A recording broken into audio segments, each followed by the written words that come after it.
Observer 2000 here, back again doing another video here on Tybee Island. I'm here at the Tybee Island Light Station and Museum here on the island.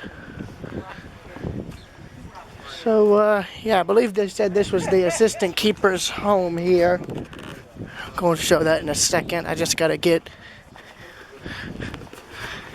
Yeah, that building right there is the assistant keeper's home. And there's the lighthouse. We'll be going up there in a minute or two. But the other buildings here are able to be toured, and this here is the summer kitchen that was built in 1812. So 2012 I think would have made that, oh Lord, that would have made that, oh gosh, that would have made that almost 200 years old, I believe. So let's go in. Isn't that cool? Look, there's marbles. Wow. Yeah, here's a model of what it used to look like. Look at that. Ooh, look at that. Little shark tooth. That's neat. Peach pits. This is so cool. And here's some of the artifacts they've recovered here. Bits of china, brick, bottle, some pipes. He's recording some stuff, so being quiet. Oh, it's alright, it's alright. I don't mind if people are talking when I'm filming. You're okay. You like the lighthouse? There's a water jug right there. Shoe buckle, coat buttons, square nails or spikes, nails, bit of slate roof, another old brick, but bits of glassware from the old lens.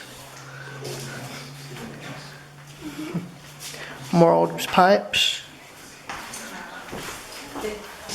Oh, and here's some of the neat stuff, some old cast iron stuff. Oh, that's probably from the railroad right there, that old insulator. It was probably along the old right-of-way. And a bunch of old glass bottles and old insulators and fuses. More old china. It'd be neat if they could replicate that, but I doubt they would. Old clothespins.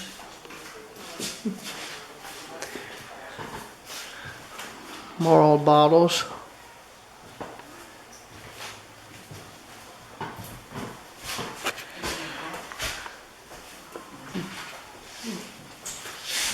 And here's a few old seashells. Oh, and bones.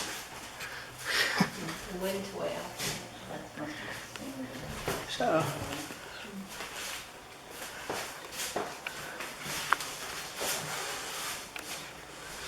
1945, so apparently that was when this was last manned.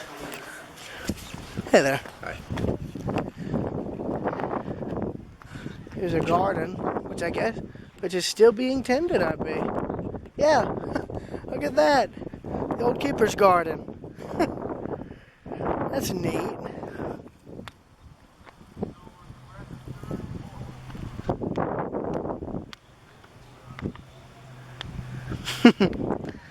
That's nice.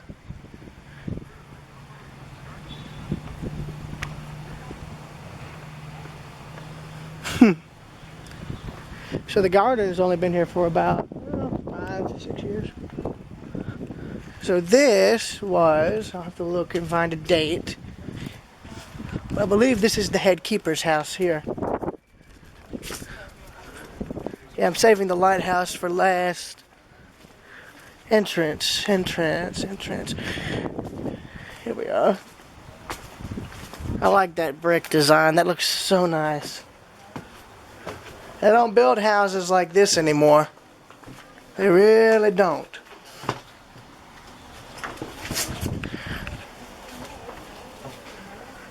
Honey, I'm home. Dinner's ready? Yes. Yeah, get some dinner. Get some out of the ice box. I guarantee you that company is no longer in business. Bond Siphon Refrigerator, St. Paul, Minnesota. Here's your bathroom here. So you can actually open it and see. There you go. There was probably a medicine cabinet. No shower head, obviously.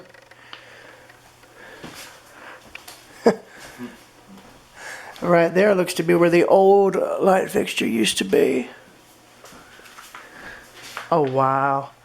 Here's the main bedroom. I guess this is the master bedroom by the looks of things. Yeah. Looks pretty nice and modern too. Yeah, not bad for a house from the 40s. What did this used to be? Just a little window. You got a narrow staircase here, so this would have been your storage closet. Got your fireplace, a Singer sewing machine, a very nice dresser. I believe that's what it's called. I'm sure there's a better name for it. Got a clock where you'd have to wind it by hand. That's what those two openings are for. I think this is an old vanity, I believe. Probably. Here was the front door, the old front doors. You can see where they would have had a lock in the bottom, similar to the one up there at the top. I'm starting to wonder if those were old vents. Either way, that's interesting. Got a little nook there. Oh yeah, here's what the house looked like right here.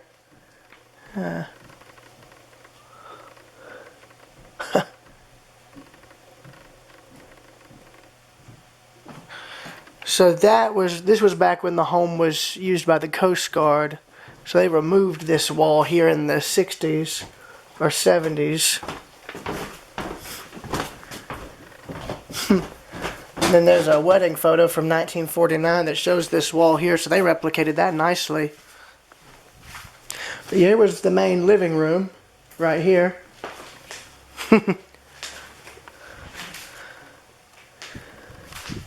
And of course, since this is on an island, well, think about this.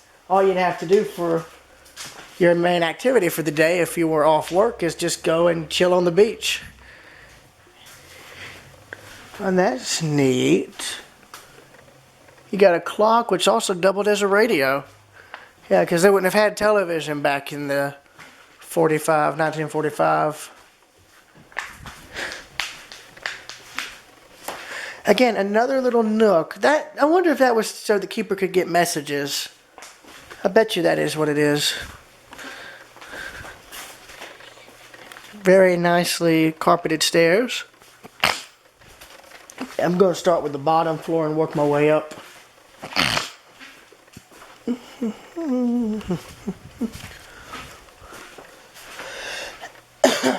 Excuse me. Pretty light fixture. God, these wood floors remind me of Cass. The mill at like the mill houses at Cass, West Virginia had these older floors. So here's what had been the dining room / kitchen here. Yeah, here's your old telephone right here. Don't see those anymore. There's you a genuine kitchen sink. No, only one water tap where it would have had two. There was your stove where you'd cook everything. And you can see their fireplace there where it would have been. You can see they've pretty much walled off the fireplace. They've replaced the fireplace with an actual proper stove. And then there's would have been the pantry right here. Would have had your milk and jugs, a washboard, what would probably be, may or may not be a bit of a liquor jug, an early fan, your china cabinet there, probably a bread box. Looks like somebody's getting some crab. They're lucky. And then here's the dining room table, which would have sat a good-sized family, a family of like 6. Yeah, because you'd have 2 chairs on each side and one chair on each end. 2, 4, 5, yeah, 6 people. And technically if you had guests, well, say if you had 3 guests, you could sit them right there, so that'd be about 7, 8, 9 people.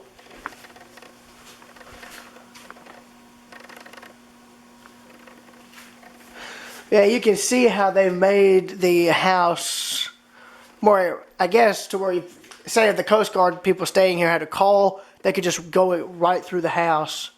So they pretty much made it almost like a shotgun style house in the 60s or 70s, and they've since restored all of what had to be knocked out. But what's interesting here is you can see how the house had been changed. In fact, you can see where it would have actually been added on to anyway, because you've got the outside siding right here. But yeah, you can see how they would have added on to the house. So this would have been the main house here, and this was actually a summer kitchen. What that was the kitchen was separate from the house. So if, God forbid, it caught fire, the summer kitchen building would burn, but not the actual house. But later, as that risk dwindled, they actually enclosed the space in between both of the buildings. Hence how you've now got a properly enclosed kitchen. And this is where part 1 will end and part 2 will pick up. Picking up with part 2, we are now leaving the summer kitchen, walking through the main hallway, past the bathroom, through the master bedroom, and then up the stairs to the second floor of the head keeper's house. Do mind yourself, the stairs are quite narrow. But I will say I love this. I love this old wood. Oh, you do not see this anymore. And this is all real wood. This ain't the kind of stuff you buy at Lowe's today. No, sir. This stuff here is genuine. So here's the second floor. You've got a little window looking out the front door, facing what would have been the main fortification for the island during World War II. That's a World War II museum in there, I believe. And I think this is where the rest of the keeper's family would have stayed. So this may have been looks to be the kids' room, judging by the model plane. When I see the keeper's got a bit of the latest security. Hello! I know I'm on camera.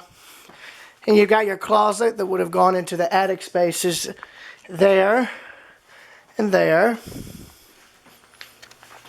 Got your dressers there and there, as well as a shelf for books. Got a nice mirror so you can see how you look in the morning when you wake up all frizzy. Got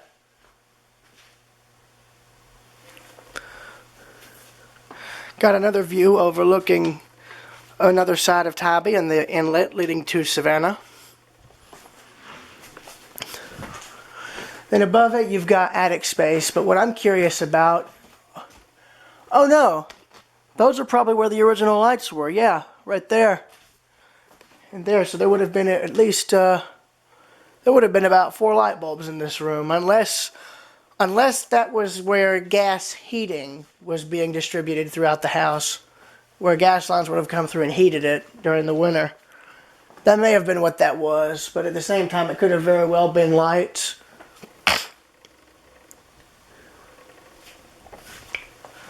Then here's 2 more kids' bedrooms.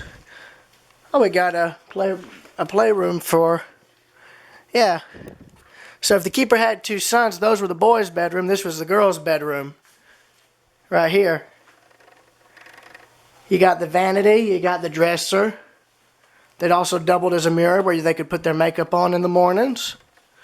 More closets for storage. And then this one was converted into a kids' playroom, which is very nice. That's actually really, really nice. It's actually quite cute too.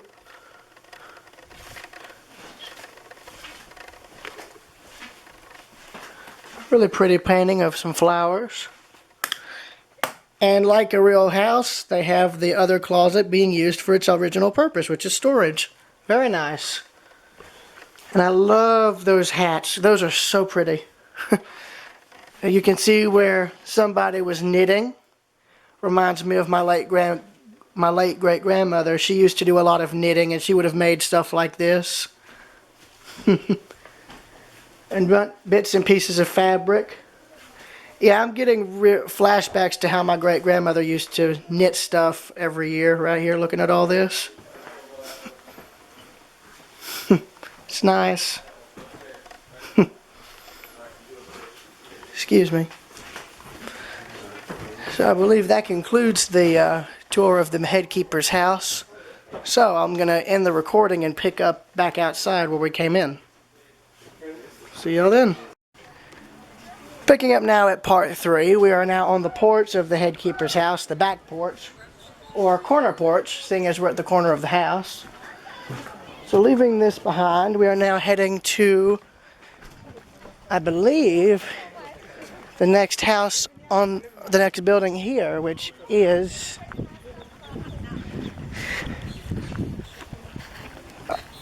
oh, those are the restrooms, never mind. But this here looks to be, I could be crazy, but I think this might have been a cellar right here. Either a cellar or a cistern where they would have collected water. It's probably one of the two, but it looks almost more like it was a cellar, judging by the roof cap.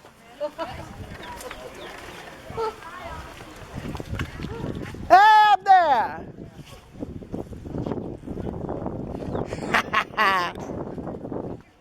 So now moving on here, we are now at the second assistant keeper's cottage, which was built in 1861. So they finished this right when the Civil War was knocking on George's door, pretty much. So let us go in. Oh. So now that's a theater, never mind. Wrong door. Whoops, wrong door. Excuse me. Now moving on from that. I couldn't show the theater even if I wanted to.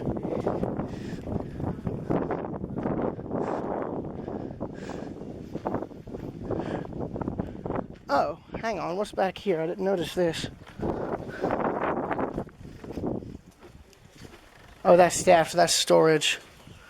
So this was the second assistant keeper's house. But it looks like they tore out the walls some point later.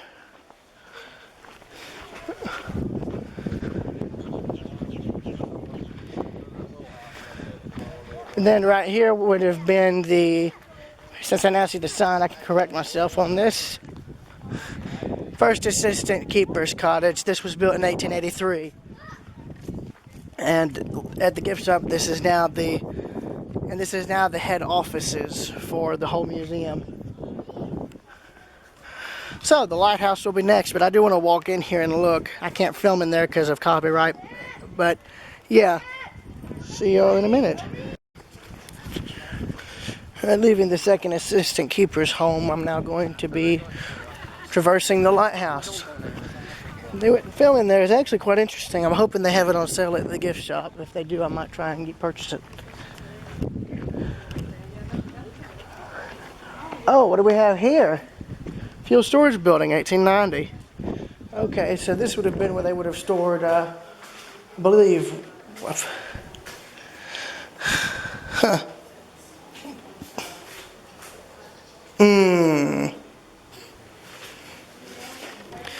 There was the Savannah light tower right there. It ended up being destroyed by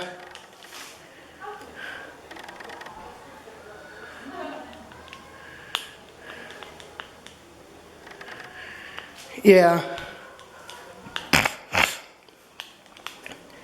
so the light tower was destroyed in 1996 accidentally by a ship ramming into it. So apparently that is the lens for that light tower. That's a shame. And there's the container ship that accidentally hit it. So not exactly good. Then you've got here here we are, look here. That's the fuel sources.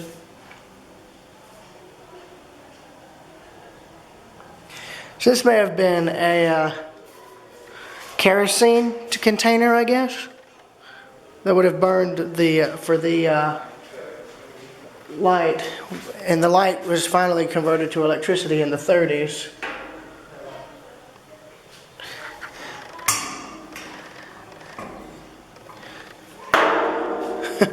It's an old school drum though. That sucker could probably still be used now. And then they've got a Fresnel lens right there. probably off of the original light. Oh, and it works. So that gives you some idea of how one would work, albeit that's a much smaller light, but you could still see it for a good ways off. So yeah, going up to the lighthouse now. This is, I think, the 4th lighthouse on the site. Yeah. 1773 and 1867. Yeah, so these are all new. These weren't here when I was here last. Oh, and they've got a bell. Yeah. You know, just to pay for that. $5. 50. You're for no value. Yeah, here's the front range light.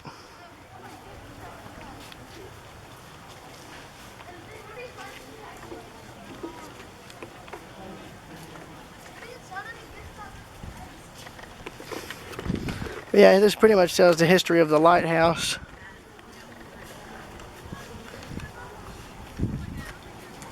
Those are the first 2 lighthouses. And then there was the 3rd lighthouse here, which the Confederates burned the internals of to prevent it from being used by the Union. They burnt the staircase going up. And then there's Coxborough Island light. That lighthouse still exists. I was grabbing it. And then there's the river light there. Thank you. Enjoy it.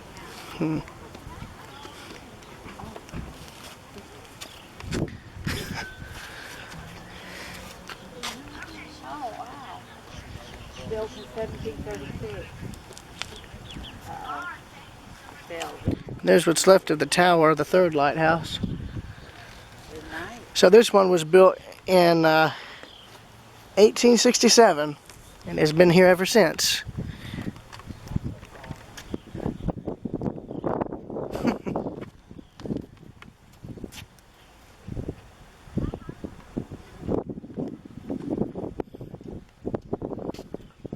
Oh, so basically it's got parts of the old 1773 lighthouse and then the newer portion that was built in 1867. So that's interesting. And then here's a cutaway showing each level of the lighthouse as you go up from bottom to top. And then there's the navigation marker that's seen during the day right there. And there's what shows the internals of the lens.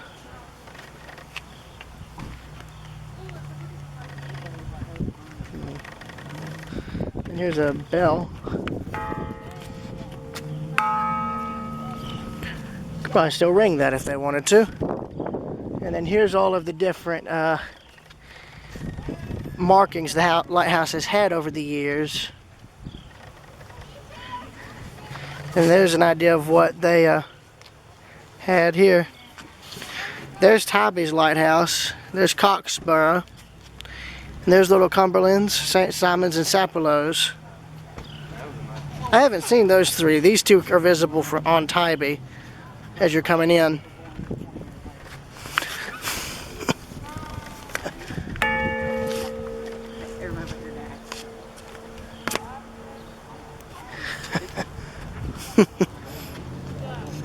And then here's an idea of the Fresnel lens. That's a blueprint of it.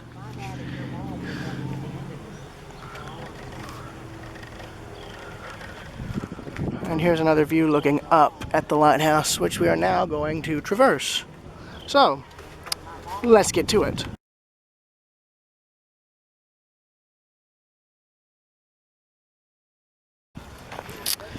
All right.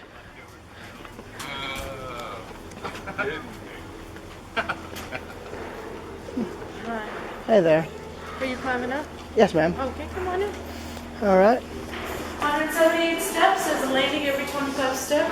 We All right. encourage everyone to hold on to the railings all the way up and down, okay? All right. Thank you.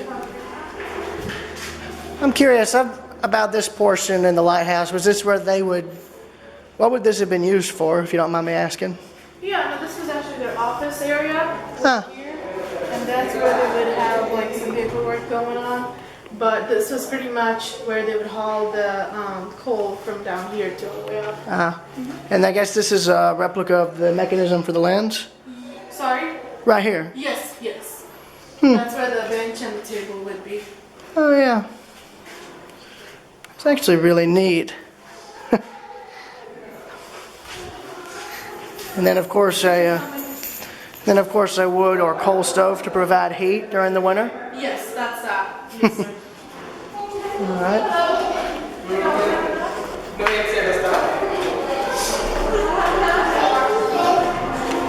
They're like, how far up? Well, the head man's usually always clear to the top. So, let's begin the climb, shall we? It's all uphill from here, lads. Instead of us going on a downward spiral, we're going on an uphill spiral. Excuse me. Don't mind me, I'm just coming up to the landing. Here's a view out of the first landing up the lighthouse. Give a chance for everybody to come on down.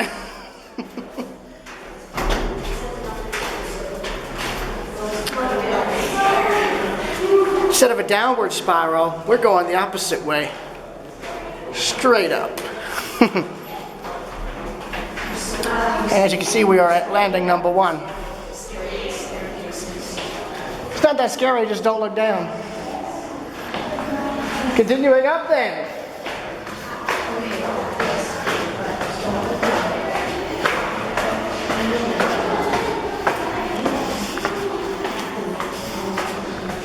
At landing number 2, here you can see the open expanse of ocean that leads into the Savannah River. But we're only going up higher.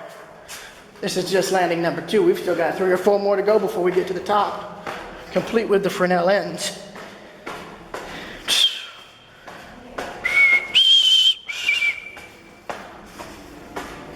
Reaching landing number 3, we have another view of the thing up here at Tybee. I love these old windows. And as you can see how it's open, it's used to provide ventilation. Upward spiral! I believe we're getting close to the top now. You can see they replaced the wooden stairs with iron. This is probably all raw iron, cast raw iron. Here's set landing number 4. Higher up now. There's more of the fortifications from World War II. Looking out towards the open sea. And you can see parts of the beach here at Tybee.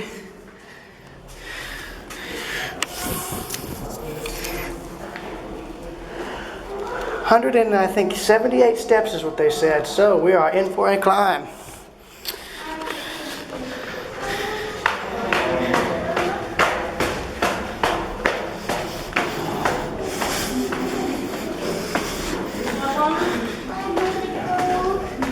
Landing number 5. Excuse me. Sorry. And here's landing number 5. Number 6 is just above. And if you haven't already noticed, we're getting a bit narrower here. You can see the iron landing here. Yeah, but it's only uphill from here, boys. I'm going to roll up my Tybee Island booklet. And stow it away within my pocket so that I don't have to worry about losing it. There we are. Now I've got 3 points of contact, or at least more contact than I had.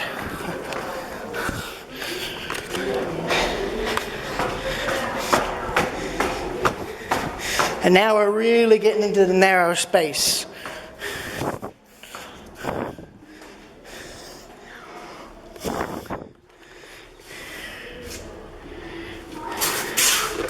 Another view, looking up at the corner of the island. Now landing number 6, and I think number 7 is next.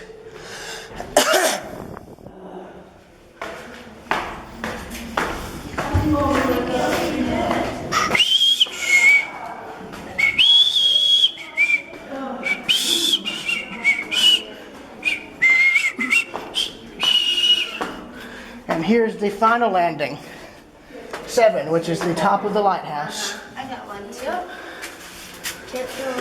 And up above us is the Fresnel Lens. Use that. You want to go find Clyde, Mommy?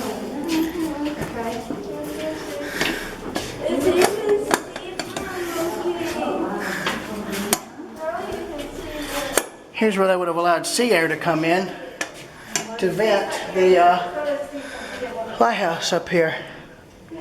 As you can see, this one's open. And they're locked open. Some of them are locked open, some of them are closed.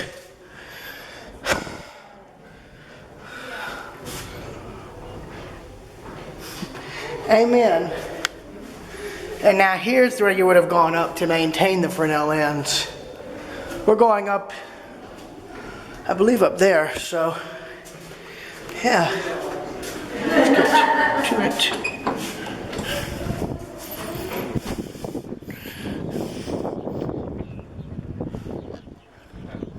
There's the upper catwalk in front of the lens. This is as high as you're allowed to go in the lighthouse. And as you can see, you're offered a very glorious view of the island that is known as Tybee. You can see all of Tybee Island here. Slowly pan around.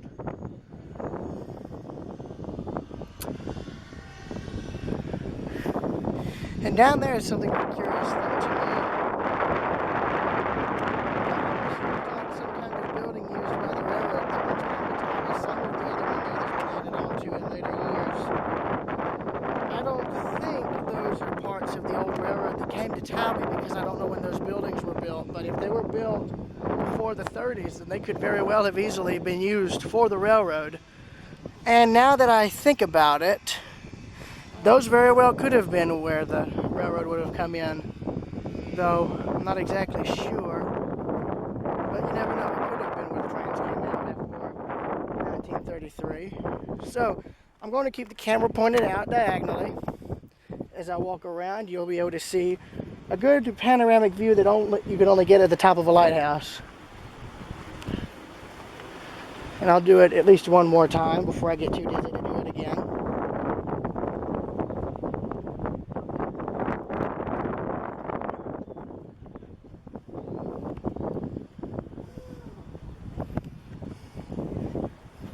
Excuse me.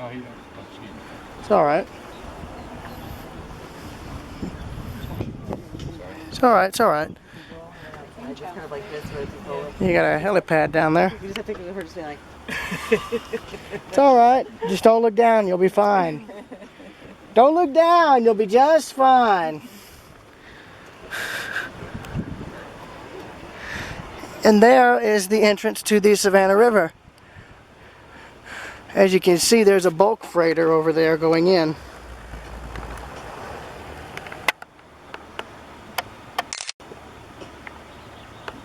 it's interesting. It didn't seem like it's going to be this tall.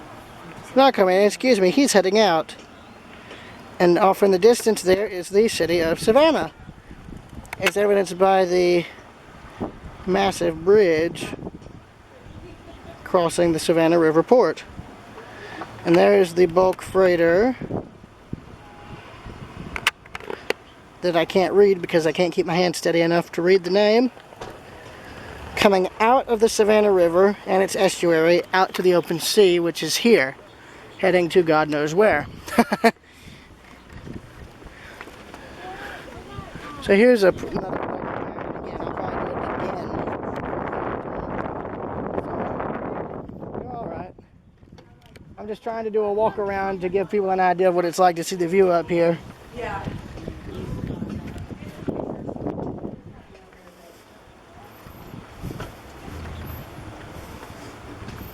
Oh, sorry. Sorry, go ahead. It's all right. It's all right. Where'd you go, Rachel? Hey there. Sorry. You're all right. You're all right. I'll be about done now. So yeah, that's the view from the top of the Tybee Island Lighthouse. I like that house. From Tybee Island, this is Railroad Preserver 2000 signing out.